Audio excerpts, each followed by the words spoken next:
बनाए हैं, आजादी लाई है।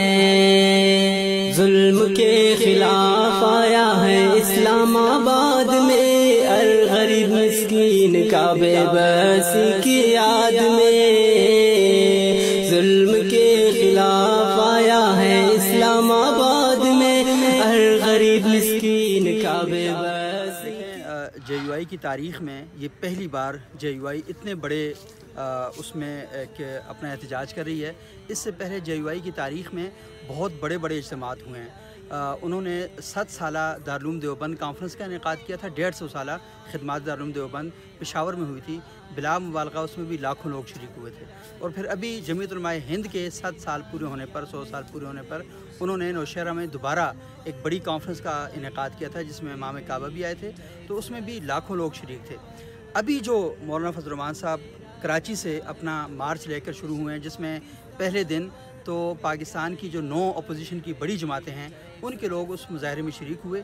अभी वो उनके साथ हमें दिखाई नहीं दे रहे, क्योंकि वो पहले दिन योम यकजहती कश्मीर के हवाले से उनका साथ दे रहे थे, लेकिन अभी उनके साथ नहीं हैं। तो अभी वो सखर पहुँचे हैं, सखर से वो इस्लामाबाद की जानिब रवाना हैं।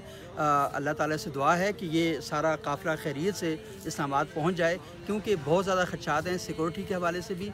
और आपको मालूम है कि हुकूमत भी ये कह चुकी है कि इस एहतजाज के दौरान कहीं कोई इस तरह के वाक़यात पेश हो सकते हैं। अल्लाह ना करे कोई ऐसा वाक़या पेश हो जाए जिससे बड़े मसाइल पैदा हों। मसला ये है कि इस्लामाबाद आके मौलाना फजल रहमान साहब हासिल क्या करेंगे, यहाँ से लेना क्या चाहेंगे।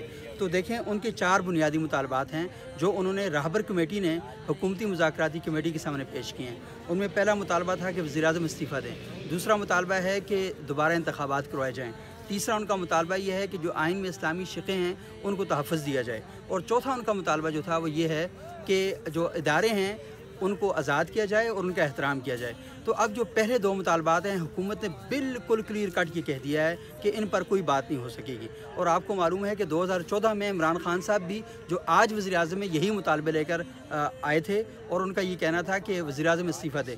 लेकिन उन दोनों में एक फ़र्क बहरहाल मौजूद है, क्योंकि इमरान खान इससे पहले इलेक्शन कमीशन में भी गए थे, सुप्रीम कोर्ट में भी गए थे, और हुकूमत से 4 हल्के खोलने का मुतालबा भी किया था। तो वो एक लंबा प्रोसेस करने के बाद धरने के लिए आए थे। तो मौलाना फजल रहमान साहब का पहले दिन से ये मौक़िफ़ है कि ये हुकूमत जेली है और ये फ्रॉड इलेक्शन हुए हैं, इसलिए दोबारा इलेक्शन करवाए जाएँ और असम्बलियों में ना जाया जाए। लेकिन बहरहाल उस वक्त अपोजिशन ने उनकी ये मुतालबात पूरे नहीं किए और वो असम्बलियों में चले गए, और ख़ुद मौलाना फजल रहमान साहब भी असम्बलियों में चले गए थे।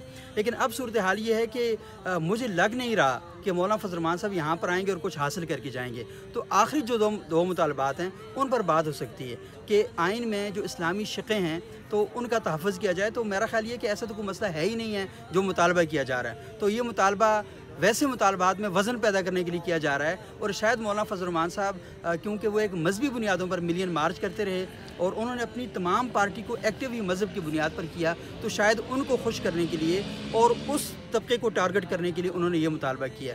और अगला मुतालबा उनका ये है कि इदारों का तहफ़्फ़ुज़ किया जाए और इदारों का एहतराम किया जाए। तो अब इदारों का तहफ़्फ़ुज़ और चीज़ है और इदारों का एहतराम और चीज़ है। तो इस वक्त पाकिस्तान तहरीक इंसाफ की हुकूमत तो इदारों का बहुत ही ज़्यादा एहतराम कर रही है। और आपको मालूम है कि सुप्रीम कोर्ट का हद से ज़्यादा एहतराम कर रही है, फ़ौज का हद से ज़्यादा एहतराम कर रही है। तो जो एहतराम नहीं कर रहा वो अपोजिशन के लोग हैं। तो अब जो एहतराम वाला मामला है मेरा ख्याल है वो अपोजिशन को करना है, और जो इदारों को तहफ़्फ़ुज़ देना है और उनकी आज़ादी को बरकरार रखना है, तो मेरा ख्याल ये है कि ये सुप्रीम कोर्ट हुकूमत से ज़्यादा मौसर और मजबूत है, और इस्टेब्लिशमेंट भी हुकूमत से ज़्यादा मौसर और मजबूत है। वो अपना तहफ़्फ़ुज़ करने के लिए ना अपोजिशन को ज़रूरत है और ना ही हुकूमत को ज़रूरत है। वो अपना तहफ़्फ़ुज़ ख़ुद ज़्यादा से ज़्यादा बेहतर अंदाज में कर सकते हैं।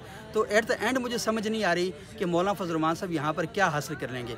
एक चीज़ वो हासिल कर सकते हैं जो उन्होंने 50% हासिल भी कर ली है, वो है कि ज़रदारी साहब अभी अस्पताल में हैं और नवाज़ शरीफ साहब को ज़मानत हो चुकी है। तो मौलाना फजल रहमान साहब जो हासिल करना चाहते थे, मेरा ख्याल है कि वो लॉन्ग मार्च और अपना एहतजाज शुरू करने से पहले हासिल कर चुके हैं। अब इस्लामाबाद वो सिर्फ ये दिखाने के लिए आएंगे कि मैं पाकिस्तान की एक बड़ी मजबूत मजहबी ताकत हूँ, मैं एक बड़ी क़ुव्वत हूँ, और देखो पूरी अपोजिशन पार्टी को कैसे मैंने अपने तांगे में बिठाया हुआ है।